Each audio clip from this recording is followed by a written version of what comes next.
Ralph, give us just kind of an opening statement about where you see your team at heading here into week 3. We're 1-1 going into week 3, and you're coming off of a disappointing loss where we, all credit goes to our opponent that played a very good football game. They did their system extremely well. So hats off to those guys. I mean, they played a great game. On our end, it's just you break the film down. There are a lot of things that we didn't do well.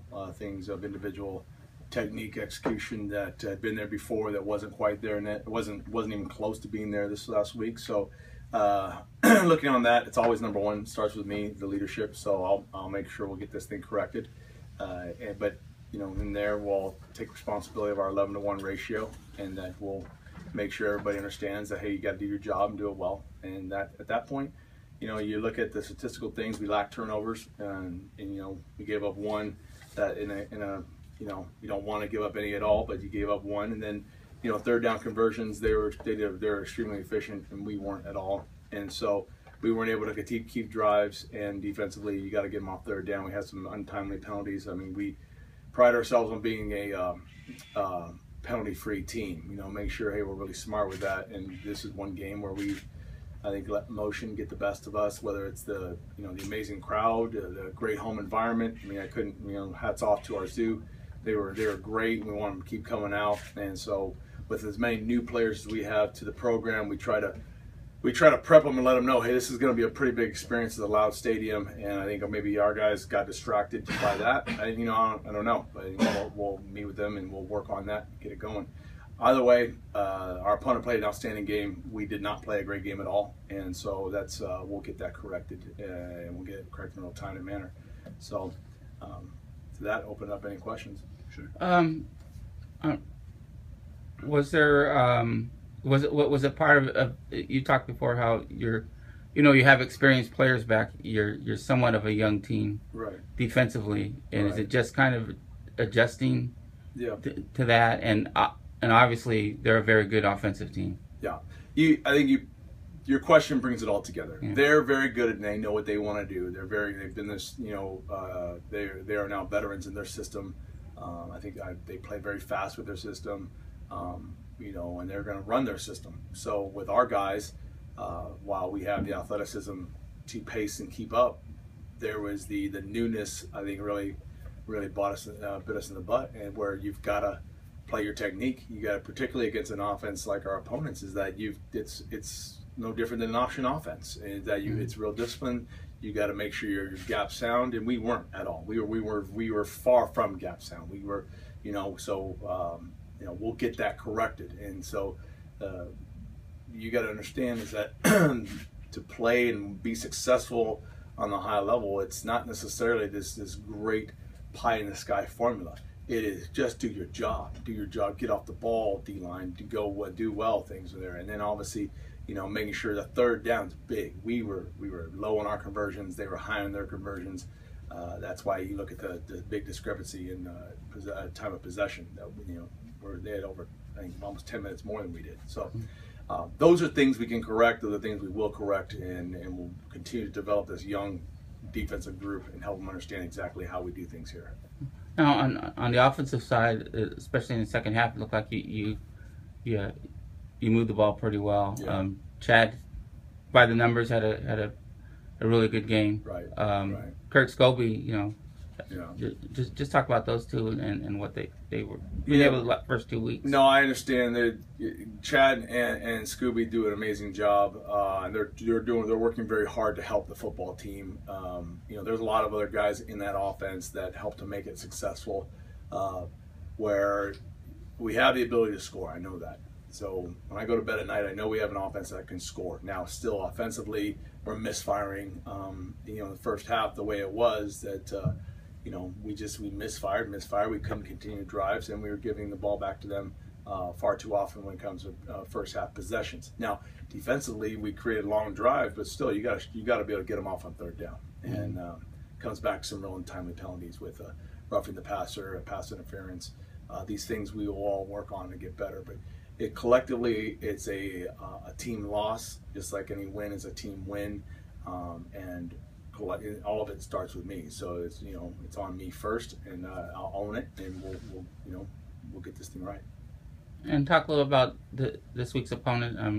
Obviously, you know a lot about Simon, and just talk a little about them and what type of year they're having. Well, I think it bodes well for our conference and why our conference is so unique and why our conference is so tough week in and week out. Simon Fraser is the only Canadian school playing Division II NCAA football. So we get to travel across the border to Vancouver, Canada, which is a great trip for our guys. It gives the whole experience about when you're playing our league. You really get to see a lot of the country. And one thing about Simon is they have a new coach. He's got the right heart, right attitude for that program. My time of getting to know him, and from what I watch on film and through the previous history, is that those kids play pretty tough football, and they're very proud of their program, and we know that just like any GNAC context is that week in and week out, it's going to be a dogfight. So we got to get ourselves our game right, ready for it. There are no cakewalks in this league, so we'll put our work in for this opponent coming up. Coach, kind of a two-part question here. In terms of development from week 1 to week 2, what have you seen improve? And then tagging along with that, what do you think from those improvements that you can go on a run now like you did last year? Well, I think one thing that you want to do is yes, you have last year under your belt to show, okay, hey, you went on a run after it. But it'd be a real fallacy to say I'm going to, here we go, it's like life's linear, hey, that happened, so here we go, let's make our little run. It's like, no, what we had from week 1 to week 2 is the good carryovers is our kids will play 4 quarters. Our kids are tough, they're resilient, they're going to keep playing hard. I don't question the effort or the commitment to this team. Where we need to see a better carryover from week 1 to week 2 was in the responsibility that everybody has to do in their job and their technique. Understanding how imperative it is that they do this technique exactly right. There aren't these options of, oh, well, you know what, I feel like this play, so I'll do that. It's, no, you have to do your job extremely well every play. Otherwise, it breaks down. And we talk all the time in our program about the 11-to-1 ratio. It takes 11 people to make a play successful. It only takes 1 person to mess the whole thing up. And so that 11-to-1 ratio really showed through in this last week, just as it did the week before. In the previous week against West Texas to the positive, this week to the negative. So we have got a lot of football in front of us for this week. Then every week's a season here, so we're going to focus on this week.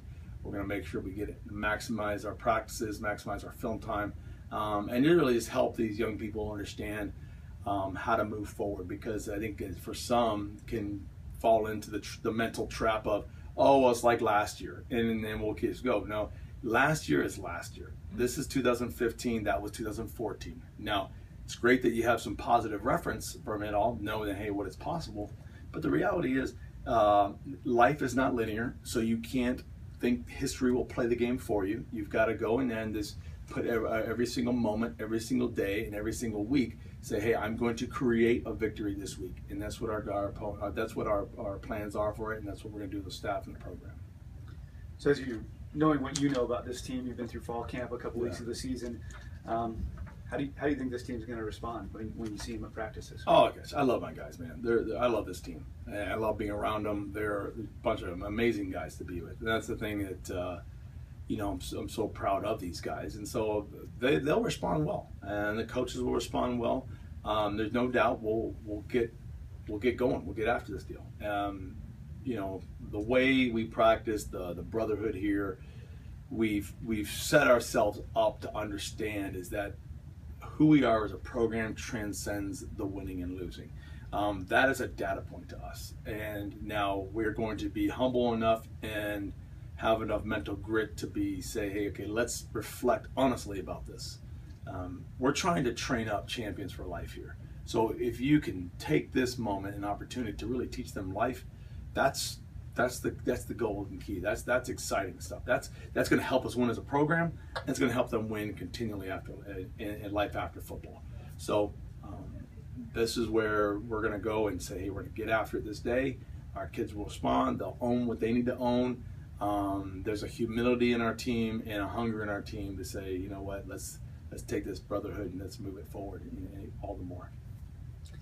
And then going back to the offense, I think you touched on it when you were talking about Chad and Kurt, but there were 2 different 100-yard receivers in Saturday's game. Chad had, I think, 8 different targets that he had receptions to.